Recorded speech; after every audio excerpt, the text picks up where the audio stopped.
Instead of being voice for the voiceless, sometimes we just need to amplify the voices that are not being heard. Instead of standing up for people, we need to stand with them, beside them, behind them. Hello, everyone. A very warm welcome to the series of soul awakening stories of women who have rediscovered themselves and became a queen of rediscovery. Hi, my name is Narinder Kaur. I'm a woman empowerment coach and founder of the Woman Power Unleashed. I'm on a mission to help 100,000 women to live life of dignity, self-respect, honor, and healthy self-esteem. Today, we have a guest all the way from Colorado, US, Marsha Weigum. Hi, Narinder. How are Welcome, you today? Marsha. Thank you so much for having me. Amazing. Thank you so much, Marsha, for coming on the show. Yes. And let me just give a brief about her. Marsha is born and brought up in Jamaica. After that, she shifted to Colorado, US, and she's an inspirational consultant, coach, and advocate. Yes. She's the CEO of Rise and Live Abundantly and Our Voice for the Voiceless. Her vision is seeing women discovering their inborn potential and pursuing their desires. Her mission is to inspire yearly 10,000 women with love, hope, and simple resources globally to rise and stand after adversities like domestic violence, divorce, single parent immigration, racial issues, and the diagnosis and so much more actually. So I Yes. welcome you, Martha, on the platform of the Woman Power Unleashed. Thank you Thank you so much so for much coming. for having me. I'm very elated to be here and to, representing all the other women in the world, around the world globally. So, Narinder, thank you for that introduction. But you see, that introduction, it wasn't always like that, right? About 13 years ago, I decided that I wanted to leave Jamaica to go to not, I wasn't sure where it was going to be, but I wanted to leave Jamaica to go somewhere else for a better life, I thought. I have three kids back home then, and I was going through so many struggles. I was in a relationship, and it wasn't one of those honest relationships. I found out that, he had another woman expecting at the same time I was expecting. She had the boy and I had the girl, 3 days apart. And I started to look and said, I needed more than this. But what I didn't know is that what I was looking for, it was all inside of me. And so, eventually an opportunity came to go to the States for a job. And I took it because I was definitely in search of that, different life, a better life that I thought. But then, I got to the state and going another relationship that didn't work out. A lot of, violence, beating and all kind of things took place. So it wasn't easy, right? Correct. So I found myself one day after, was pregnant with my husband's baby, my ex-husband then child, uh, beating upon beating. I was afraid to talk about it because he would tell me that nobody would listen to me. The police wouldn't listen to me. And because I leave Jamaica with a vision, with a plan, with a why, I thought, you know what, I'm gonna sit quiet because I don't want to go back, throw away my permit and go back. I did not achieve my dream. So I sit there and I bear it. But one day I went to the doctor's office. I was like about 4 months pregnant. And the doctor asked me, what's going on? How are you today? What's baby doing? And I wept. I just basically tell her everything because I wasn't telling anybody what was going on. And then she connected me with organizations that deal with women who were experiencing domestic violence and so on. But you see, even though, so I get connected like that, and we have a plan set up and everything, they're supporting me mentally and so on. But you see, when a woman is in a situation like I was, it's hard for you to come to grips that this is what's happening in her life. So I was that person who, even though I have, a escape plan and all this set up, I was always thinking, it's going to get better one day. It's going to get better one day. And I would forgive him, he move out, and I would say, okay, come back. And, for the sake of our child and all that, thinking that I wanted my son to, first to go together. Right. But then I started to think nothing was changing. He would say, okay, I'm so sorry. And then he go right back. So I started to think, but wait, I don't want my son to see all of this going on, because then probably he's going to start to do the same thing when he grows up, right?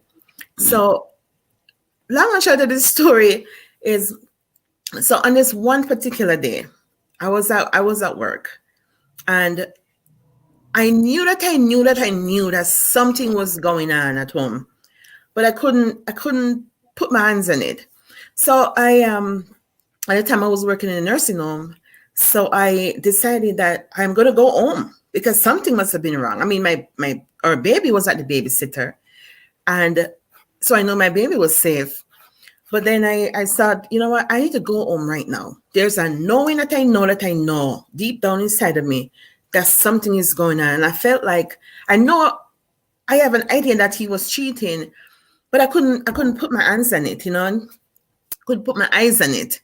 So that particular day, I went up to my nurse's station, my nurse, a charge nurse, and I was about to tell her that I have to go home. I have a huge lie all put together why I need to get out of work today.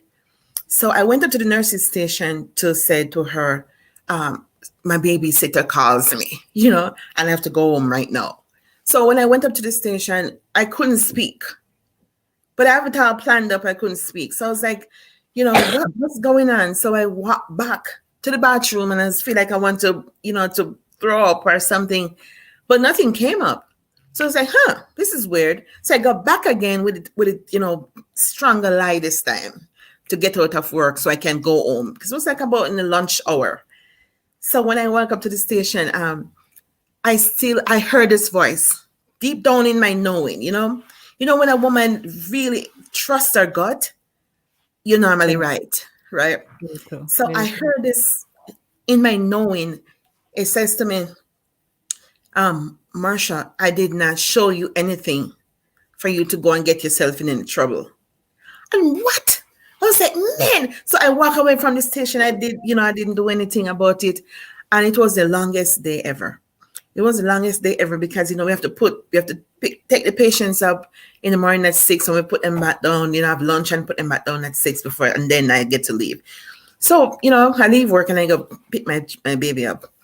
And when I went home, as I opened the door and I, all the evidence and things greet me, weird body odor, lunch trash for 2 in the kitchen. And I'm a person who I leave my kitchen and my trash, everything clean. When I go through the door, the trash bag go with me. So I opened the door, and then there was the body odor. There was the evidence that someone was here, right? We got to I got to my bedroom, and there it was, my bed was undone and all that. So I said, I was very hardworking. So I know exactly that the moment when I felt that something was off, I now realize that here is my evidence. I don't need nothing more.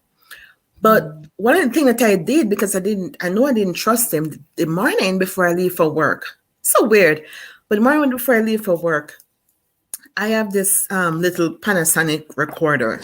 So I said, you know what? I'm going to put this recorder in it because I just let her know that something is not right and he's not being truthful.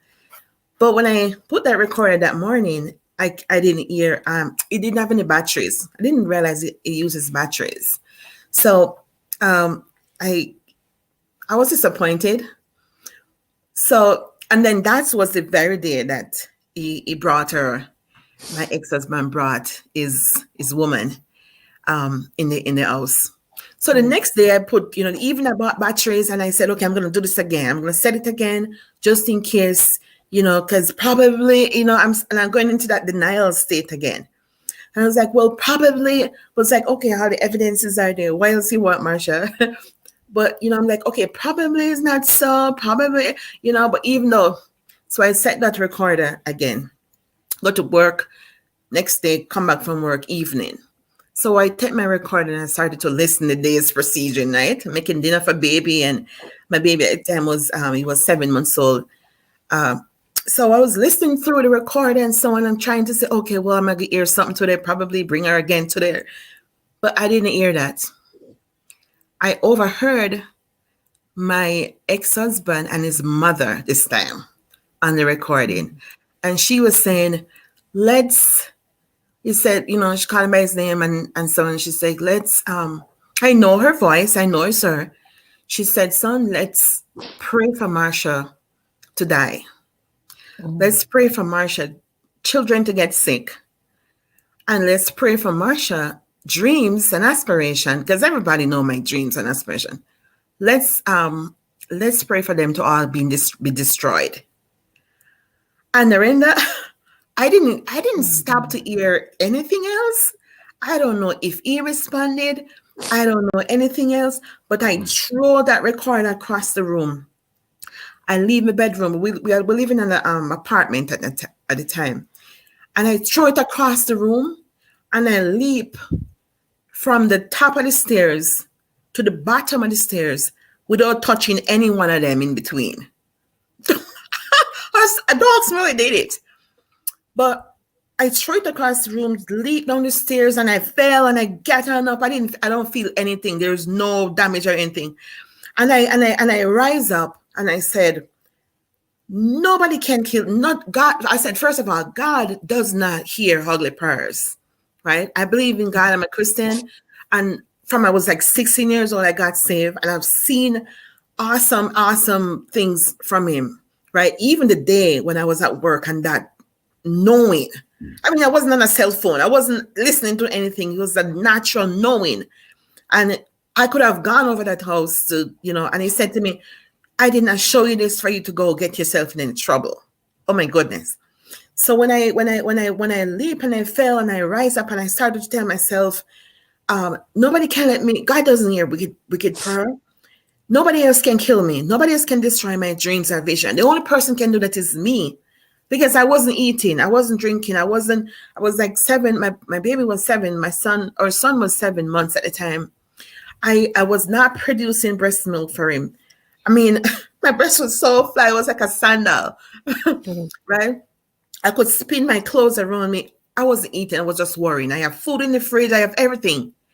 And when I picked myself up and I run to my kitchen and I made the biggest Jamaican meal I can ever think of. It was like curry chicken or somewhere it was protein. I make vegetable, I make carrot juice.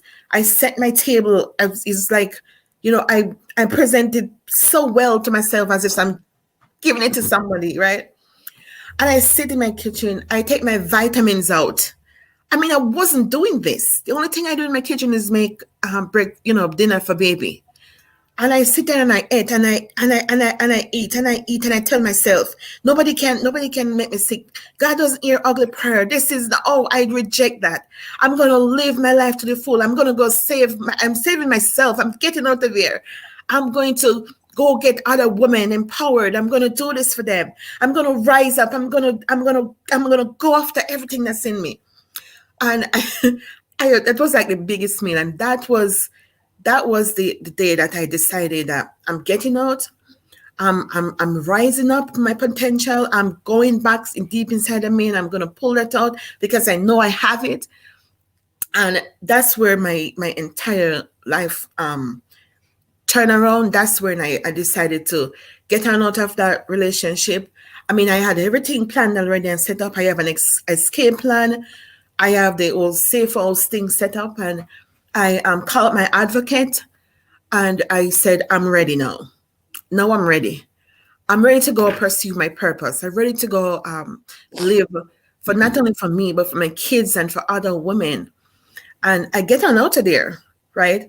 And the minute I decided that, everything opens up. Even my neighbor next door, she saw me and she's like, you guys leaving? You guys just came here. It's like about 2 or 3 months. I said to her, no more beating inside of this house. She's like, oh my God, do you need any help? And she came over and she helped me move on out of there. And that's the biggest turnaround for Marsha. And today, that's why I started on the journey, and that's why I started Rise Up and Live Abundantly. What does that mean to rise up and live abundantly? We fall down sometime. I remember when I fell, when I leaped down that staircase and nothing in between, but I know I tripped, I fell, and I decided to stand up. When a woman rises up, she has to come from a place of decision, right? True decision. And it's not something that somebody can tell you. Those advocates couldn't tell me enough to get her out. I mean, the police would come over when he called the police, and there was, he would have policemen take me to the side, and they said, you guys are too awesome people. You're too smart people. I must tell you that, guys, that. But Marsha, this is not working out. And if we didn't know the situation, we would have arrested you many times when he called to say you did this or you did that. Correct. So when a woman decided to rise up, it comes from a place of, I decided that, I mean, I have everything in I have everything in me, right? So it's come from that place, and that place is so powerful, right? Until this day, I've never looked back. Right. So rising up means so much to me. And what do you mean by rise up and live abundantly? Rise up and live to the full. What is the full? Our full potential. But where's that? It's very deep inside of us. That knowing that you can do it, right? I mean, you're a mama. So when a woman says it's time to go to the hospital because I'm in labor right now, I feel the difference in my body. Everybody else have to fall in line with her, right? Because when you know that you're ready, you decide. It's so powerful, right? And that's where it comes from, and that's where I have decided that I need to show up for these, not for myself, for my kids, but for other women who men has beaten upon because we have believed the lies. Right, we feel less than worthy. I'm here to say you are worthy. Why mean that you're worthy, Marsha? Oh, my parents said this to me. Yes, mine's too. I grew up hearing you're the black sheep, and I thought there was a black sheep. I thought sheep were black. So I was like, oh well, okay. But then I started to learn that I've never seen a black sheep. I've never seen one. Right? And I believe and I buy into those lies. I sell myself short. I know I had a voice, right? I know it was powerful. I'm very straightforward. But then I allow those things that other people said to me to become my reality. But that day when I leap and I rise, I decided that I'm going to pursue every drop, So Rise and Live Abundantly is very dear to me because it's all about helping a woman to get up from that place. Of course, it's going to take, I can't tell you enough to say, get up, Narinder, you're going to just listen. It's not that easy. But when I share my story, when I share where I've been, right, my whole thing is not to say, jump, rise, leap off the stairs like me. I'm saying I'm going to share all of me and some, and that's going to inspire you, right? The action that I want women to take and what women are taking it got to be inspired actions.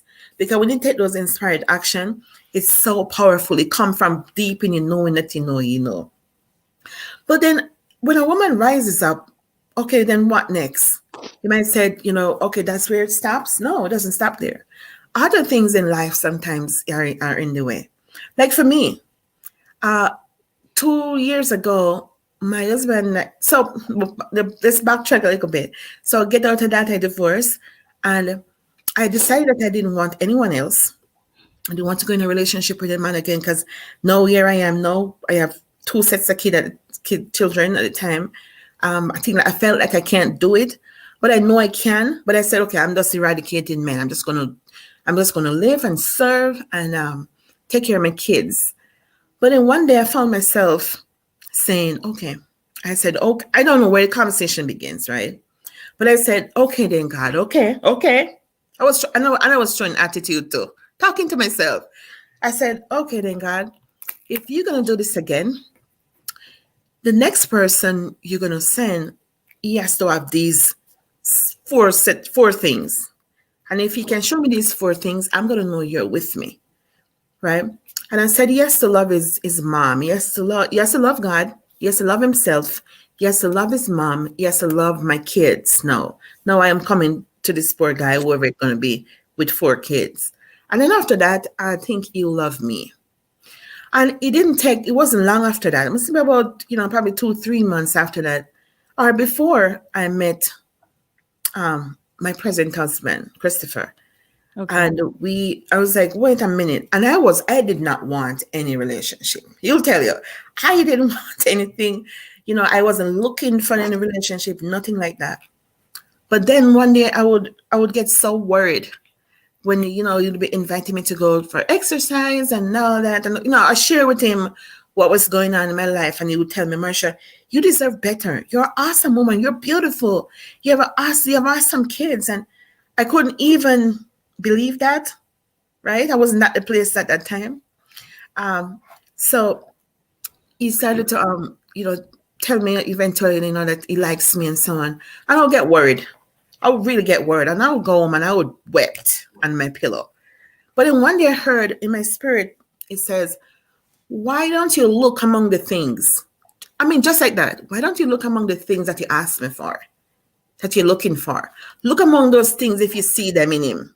I was like, what? Is that the way to do it? And then I started to look and I started to observe, what he was saying to me. He said he got saved a month ago. He said, he has a great relationship with his parents. At the time I have my son, 7 months old, 8 months old at the time, then, he started just to tell me, you're an awesome child and all these things. I started to look, and then I realized that, he was saying the same thing, probably, 6 months passed, a year passed, he was saying the same thing. And I was seeing that consistency with, pick with his parents, and he loved the Lord, and he, and so on. And then there it goes.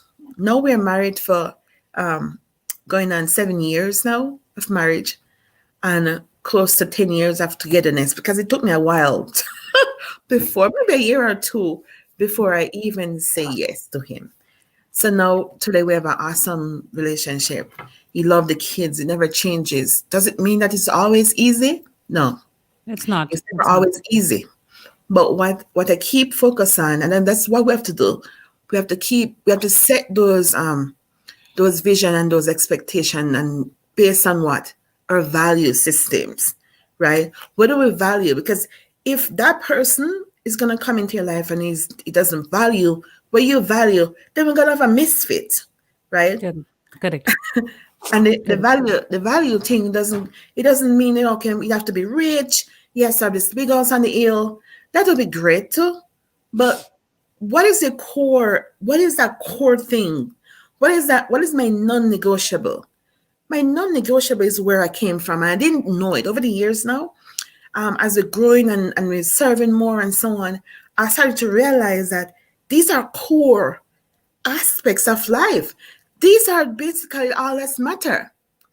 And it's like, Marsha, what you're saying that your core value is mine? Not necessarily, no, but they are fundamental stuff that sometimes we run away from. And what's that? Is what are your belief? What is your foundation? What is your belief system? What do you believe? Right? Where do you come from? What is your foundation? Because we all come from a foundational place, right? We didn't just, nobody creates us. Who is the creator? What is that peak? What is that anchor? Where do we run to when we want to cry out? Who do we cry out to? Right? So to come from that foundational piece, and then the next thing we think about is people, love. Those are core importance, right? I call them my core four, right? God, whatever probably you perceive him to be, right? That's where you're gonna run to when the going get tough, right? I believe in love, loving self. I mean, if I didn't love me, and I'm learning to love me, I'm still learning.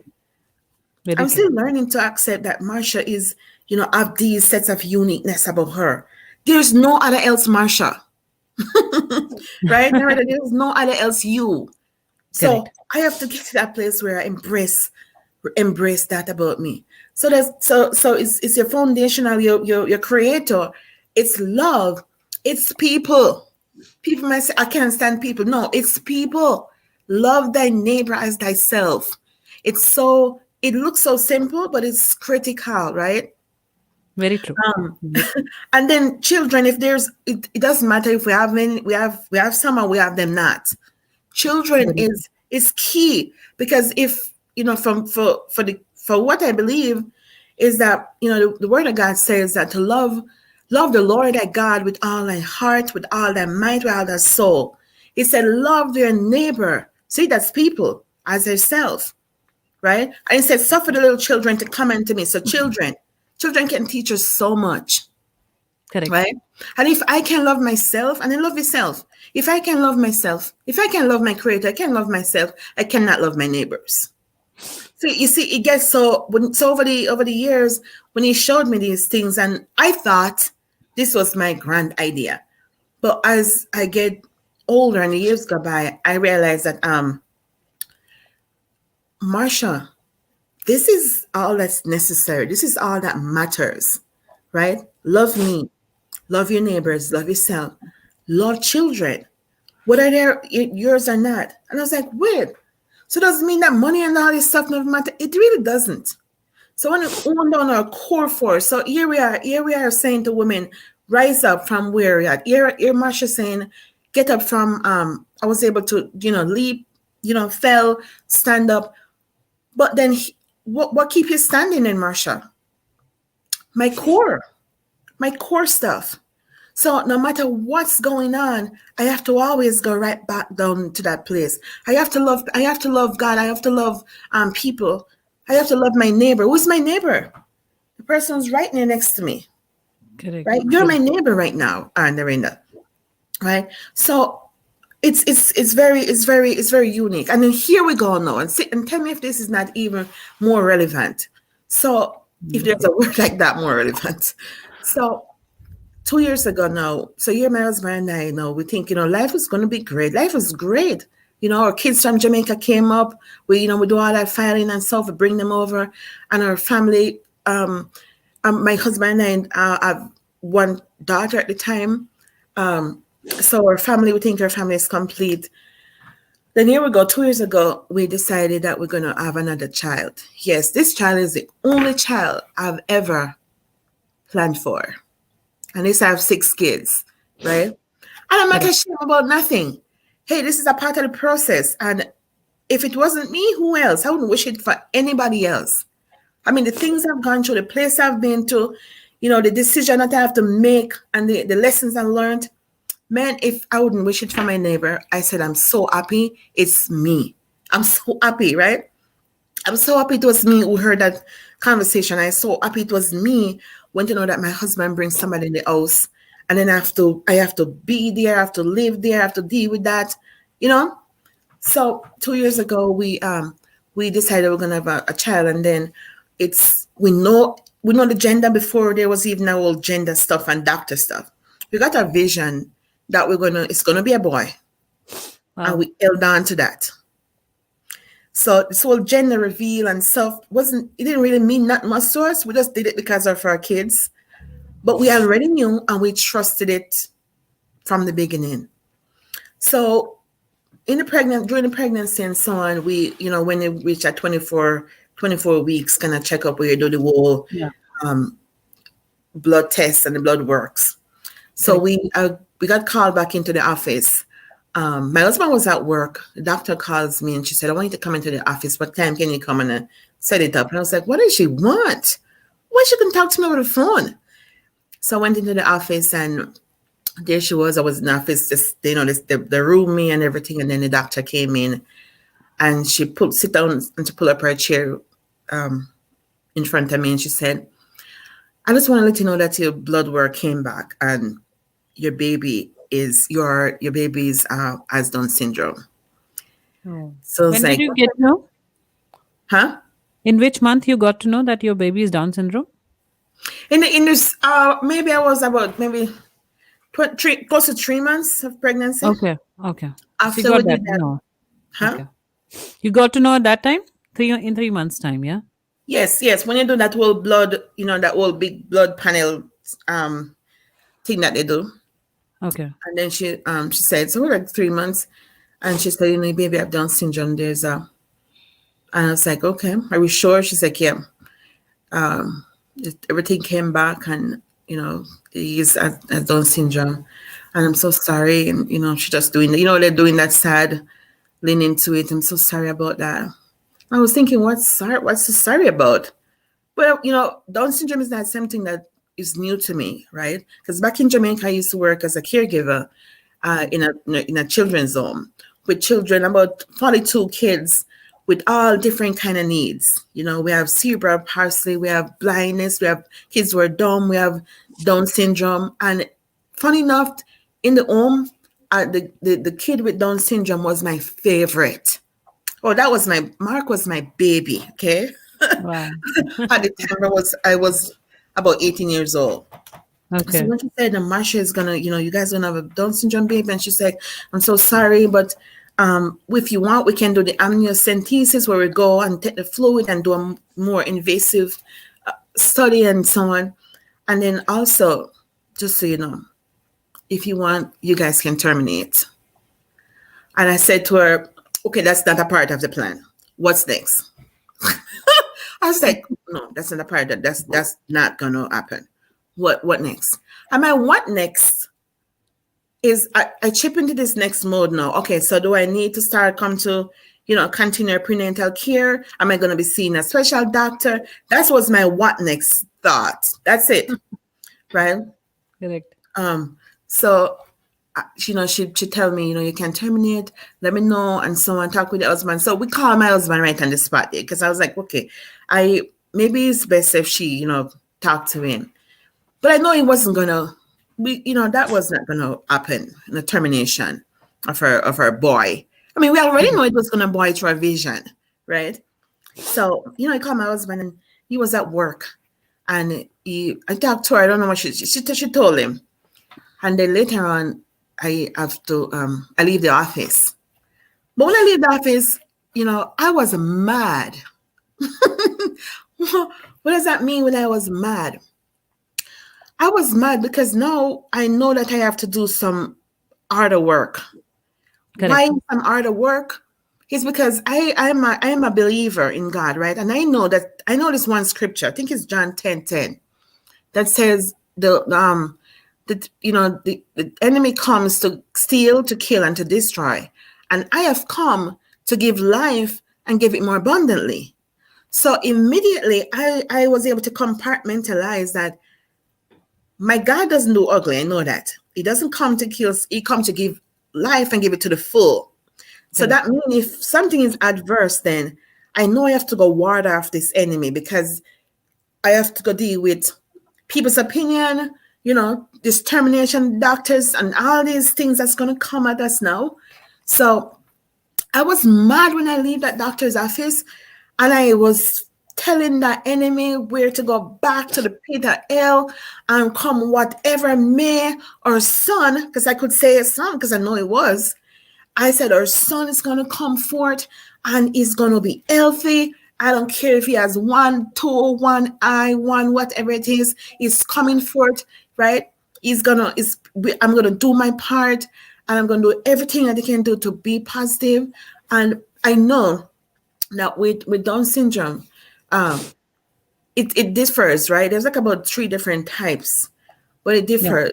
I wasn't sure where we were going to go, and I didn't care to know any either. But what I know is that oftentimes these babies will have like heart problems, and they have to do open heart surgeries. So anyway, I was like going on the highway. I was driving, and I was maybe going about 5 over the speed limit, okay, and I-17, and I was like, okay, I'm conceptualizing now. When a woman knows, she knows, right? When a woman can make a plan like this fast, and it can come true because she decided, right? We're that powerful, ladies. We're Correct. that powerful, right? So I was going down there, and I'm conceptualizing, everything is happening fast in my head. Okay, I do not want us. I said I need a community, right? And that's why it's important. It's so critical for me I need a community, and I want only this amount of people. Myself, my husband, my kids, somebody else who can believe with me that the best is going to happen in spite of what I had, right? Correct. So so I called my husband and he tells me, what he thought. He said, Marsha, I prayed and I asked God, what was this? What did I do wrong? And he said, no, you guys didn't do nothing wrong. He said, all of this happened so that my glory can be exposed upon through Nathan's life, through Nathan's life, and into this world. You know what I'm saying? So it's so powerful. So I reached out to my church community, and I just needed, the pastor. It wasn't everybody, Okay. because I didn't want nobody to who is gonna, oh, this moment, I think it's gonna and I didn't want any wavering, right? Because I was standing in faith. And I know that's where I do. When you rise, you stand, right? And if you're a woman of faith, So, how many people are there in your community? I'm sorry. How many people are there in your community? So at the time in my community, it's just my husband and myself, my kids, the pastor, and I think maybe his assistant. And by this time, Okay. later on, his wife. And that was basically it. And as we grow in the pregnancy, people, probably a few more people from the church and so on. So it was less than 20 people at the time, and that was important to me, because, as I said, I wanted to stay in faith. So we stay right there in faith, and we go through the pregnancy, we go through all that, and the doctors would know we can we into 7 months, 6 months. We're doing month by month checks with the specialists, the pediatrician for babies, the doctor for Iris mom, and so on. So like three different, like, yeah, messy. But Yes. I would go every month. It wasn't encouraging. Why it wasn't encouraging is not because of my baby. It was because I keep hearing things that weren't in faith. I would hear the doctor said, the doctor for the pediatrician, art surgeon, How he old is your said, son now? Who's Down syndrome? How he's old? two, How old is he's 2 years old now. He's 2 years old. So Yes. you're taking care of him full time? Yes. Okay. So, but then I think one other beautiful thing happened is, the doctor says there's a hole in his heart, and he said, Marsha, we have to do open heart surgery when he's 6 months old. That didn't go right with us. So we even press more into faith, and I asked God. I said, you can do anything else you want. You can allow anything else you want to allow, but please don't allow an open heart surgery. I don't want that scar on his chest. I don't want him to go through that. And Nareda, he got healed. Yes, he got healed. So when he was Correct. born, I asked for that new heart, and one day I heard in my spirit, I'll give him a new heart, just like that. When he was born, they put him in NICU and so on, and I see the doctor the next day, and I said, what's going on? And he said, oh, everything came back well, like new, no need to go do another check. Everything is great. So now today, Nathan is 2 years old. We're taking care of him at home. He's doing great. He exceeds some of the milestones that doctor says he was never going to reach for now. Is not verbal yet, but he communicates in ways that we understand. So Great. voice for the voiceless. Here we go. So it's all about serving and giving back and empowering. Correct. So as a woman, you go through stuff and you rise, and that's why I'm passionate about serving women who have gone through domestic violence, women who are immigrants, who immigrate and have to leave their kids, all these different compartments. Because I am that woman. I am the woman, and because I vowed the day when I leap and I rise, I vowed to serve, to give all of me, to share, to inspire. I have no filter about anything. I can share anything from A to Z. Okay, Wow. because if that's gonna sharing me mean it's gonna inspire you. right? Correct. And today, as a result of, where I've been and Nathan and so on, I've decided to start a nonprofit called Voice for the Voiceless. Voice for I the said voiceless. voice for the voiceless because these kids have no voice. Babies have no voice, right? And if we didn't stand up for our little Nathan, we know it was going to be a boy already. So if I do anything outside of that because we were scared, then I would just stop his growth and development in this world and the impact that is gonna make. So Voice for the Voices, it's my mission to set that up and to help women with the resources that they need. Because I have researched and I found this institute that teaches parents and caregivers, right? Because we are the most needed How do individual. you help women who are suffering from domestic violence and abusive relationship? How do you help that? So we through coaching, Okay. and inspirational speaking, and we're doing some programs right now where we're going to help women who want need to make a escape plan, because Okay. I know from experience that women aren't just receptive to get up and get on out, right? But when Correct. she have a plan in the work, because when you have a plan in the work, when you're ready and you're deciding that you get the no is a no, I'm going to flee with whatever I have, there's a plan.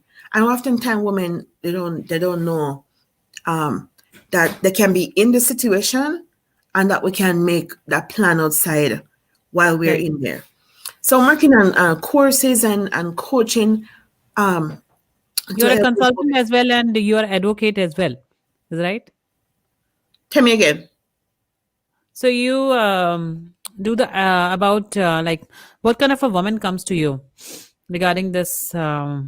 Women who are ready. Women are ready to get an out. Women, when I say ready to get out, she's make up her mind. Or women Okay. who have gotten out already, but she still feels like she's incapable of moving forward, moving towards her dreams. She just feels like she cannot love again. So Okay. I am that woman, right? So I have Correct. lived through all that experience. So I'm able to inspire her and show and share with her that yes, you can, right? The process to get over it is not really easy, but it's doable. And most of the time we don't want to hear about the process. Oh, that can help us faster. And the number one thing for a woman who is ready and get on out, or she has gotten out and think, she can't go any further, there's nothing else to her. The number one thing is to be able to forgive yourself and to forgive that person. Correct. It Correct. sound it sound hard, but the forgiveness have to start first before the healing, right? But that's So true. we have, huh? That's true. That's very true. Forgiveness starts from the healing. First, you love yourself, then you can love others, and Yeah. the whole society comes after that. That's what Yes. I believe. Oh, yes. That's it. That's like the foundational piece right there. Exactly. Um. So yeah, it's Oh, very powerful. what message you want to give to the whole woman of the world today? You are powerful. You have every single solitary thing. I can't even know. I can't even find the words to describe it. But you have every single thing you need inside of you. It's not out there. So it doesn't matter what you're going through right now. Yes, it matters, right? It matters. But you are capable to make that 360-degree turnaround and decide for yourself what do you want to do with that power that's inside of you. I mean, we hear power all the time. We hear the women are powerful, but I like to break it down very simple because I have also early childhood education background, right? I love teaching the little kids. That's a part of Correct. me. That's it.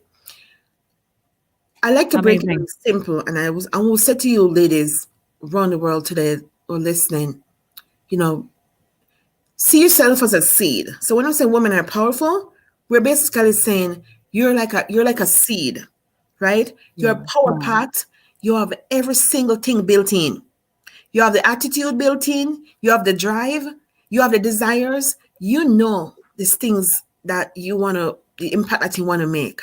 Yes, we have been messed up by what people said about us, what, in our past, the environment. We have been contaminated by our environment. But at the same time, ladies, I just want to lean into you and let you know that you have it inside of you. You're like an orange seed, an apple seed. The only thing you need is that soil, that great environment. And guess what? If you don't have that environment now, don't worry. You're still as it inside of you. So you can start right where you're at. You can start to make a decision that no more is going to beat upon me. No more I'm going to sit down and let my kids see this, right? You don't have to cry in a corner. You don't have to cry in a corner. And the stuff that happened to you, actually, you're writing the story. So why is Marsha sitting here and all the stuff I tell you, I've not shed a tear yet? Because I realized that those things that happened to me, first of all, I wouldn't want to wish them on my neighbors, nor my friends, not my greatest enemy. I wouldn't do that. I wouldn't want to do that. But the powerful thing is that all the stuff that happening to you is now going to become your story. It's going to become the lessons learned, right? I Correct. learned the biggest lesson that I would never go back in a relationship with no man unless I know what I want, right? And then how do I know what I want? I go back to what's valuable about Marsha. What does Marsha value, right? And so I didn't wait for him to tell me who I am. I know who I am. Ladies, you got it. If you don't remember anything else, remember this. You're like a seed. And the only reason right now why we probably not popping and growing is because the environment is not great.